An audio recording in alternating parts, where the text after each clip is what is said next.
de la cloaca que mantiene la vida.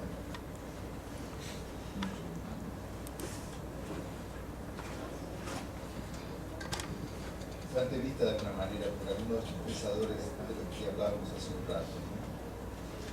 En su poema sobre el pensamiento y la serpiente, Paul Valéry dice que la cultura es cloaca, y tal vez más sucintamente el nominalismo de Duchamp le hace anotar como uno de sus aforismos: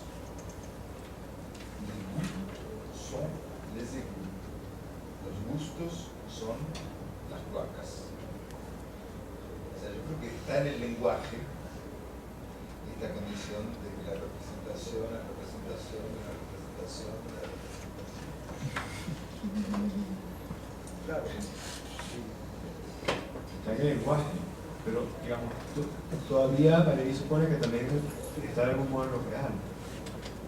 De algún modo, él haciendo poesía, esto ya es un atrevimiento mío, que no tengo. Pero yo sospecho que él cree que de algún modo haciendo poesía, él puede intervenir en lo real. Puede intervenir, sí, deteniéndolo, cambiándolo, sublimando. Sí, la fábula de acción, ¿no? La construcción de la ciudad. Correcto. O sea, la ciudad es la muralla. ¿Qué es eso? Lomos. Yo traigo justamente este trabajo porque aquí Amada Granado sabe que ella no puede intervenir en lo real. Y ese es su trabajo. No intervenir en lo real, al lado, al lado. Entonces, claro, la diferencia entre ellos, porque yo sí pienso que hay una mediación, digamos. Yo sí creo, sería nuestra diferencia fundamental, que si hay una ruptura, digamos así, en el sentido muy Foucaultiano, entre el problema de los pensadores del final del siglo XIX, principios del siglo XX, digamos, hasta mediados del siglo XX, y lo que viene después de la crítica del culturalismo, de la caída del oral del discurso, de la modificación en la producción capitalista, que ya no es la misma, digamos, la fordista que la confordista. Hay una no inmediatez, hay una especie de falta de fe en la mediación de que las palabras o las ideas modifican o pueden modificar la realidad. Que eso sea verdad o no, eso sí, eso es un campo que sobrepasa decirlo aquí, pero por lo menos está esa sospecha radical. Y eso cambia la cosa, porque entonces cuando uno piensa que de qué está pensando, cuando uno hace un ensayo de qué es el ensayo, cuando uno toma una foto de qué es la foto, cuando uno hace una película de qué es la película, así, es como si estuviéramos en una especie de reverberación de la propia representación, que claro, es que antes la gente no sabía, ya Platón sabía que una palabra es una representación que lleva siempre a una representación de otra cosa. Ese no es el punto es que aún así hay la pretensión de que esa representación modifica o se adecua de algún modo a lo real, mientras que aquí ya no. Es una hipótesis. Eso sería el punto de diferencia. Como siguiendo un poco eso, poder mirando un poco las fotos, como que los cuerpos están muy intervenidos, ¿no? O sea, la señora lee una revista que dice lleve una vida activa para ser feliz.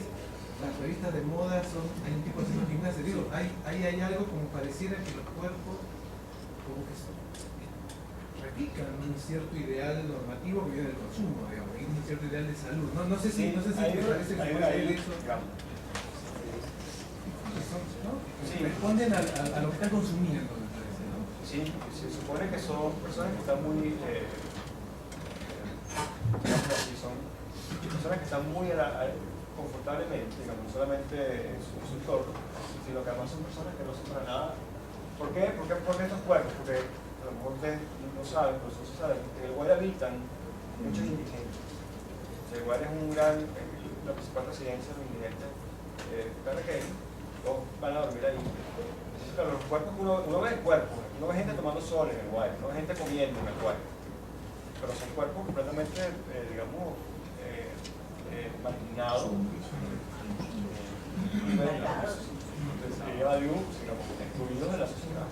Son los indigentes que uno ve transitar por el Guayas. O sea, estos cuerpos no, estos cuerpos son cuerpos, digamos, pudientes, cuerpos que van a ir por placer.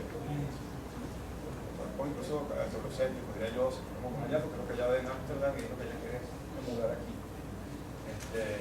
Sí, por supuesto.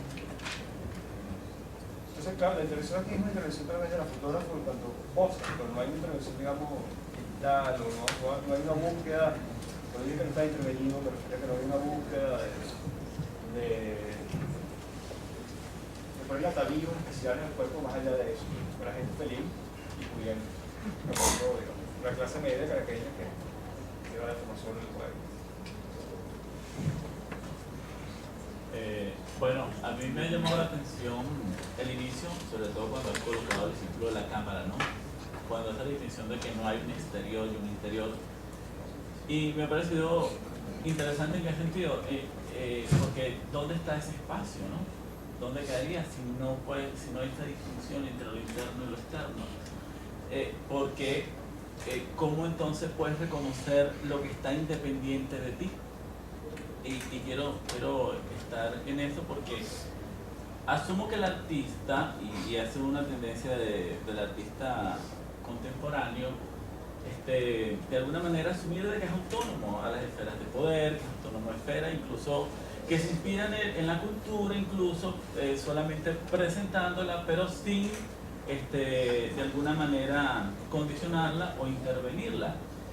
Y yo me pregunto, bueno, es que acaso cuando un artista hace algo, si nos ponemos con lo de la representación, quitando el poema L'Oreal como tú lo has hecho, me ha parecido bastante hábil en ese sentido, ¿acaso no lo está haciendo ya de una representación que tiene en su cabeza?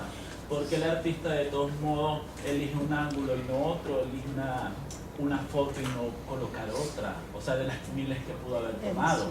Y después, pongamos que el artista en su cabeza dice, bueno, soy autónomo, pero ¿cómo hace con el espectador que vive en la representación y de alguna manera va a hacer una lectura? Porque va a ser una lectura, evidentemente, de la representación que tiene en su cabeza, ¿no? Como normativo. Y tú acabas de decir que no hay propósito. Eso es posible, no desde que han puesto acá una cámara hacer algo que no sea a propósito, porque de repente ella ha dicho, bueno, he tomado estas que no tienen poste y ya no hay un propósito ahí, el tomar fotos que no tengan poste. Yo creo que me mal entonces, porque yo decía lo contrario, que la cámara, uno no sepa qué es lo que es afuera y qué es lo que es adentro, la cámara sí, porque si no, no funciona. Para eso que me fue rápido, justamente la cámara funciona. En el sentido que yo me pongo a pensar, digamos, por ejemplo, si alguien hace un dibujo, esa imagen del dibujo, que hay un dibujo de una modelo, ese dibujo está afuera, está dentro, es complicado, está en la casa del artista, se tira, y la cámara, esa complicación se define. Por eso que la cámara siempre ha tenido ese proceso judicial. O sea, se ve en un tribunal. No te preocupes. No, es que la cámara es la que está. Se ve en un tribunal que prueba y un dibujo no, un dibujo dado en una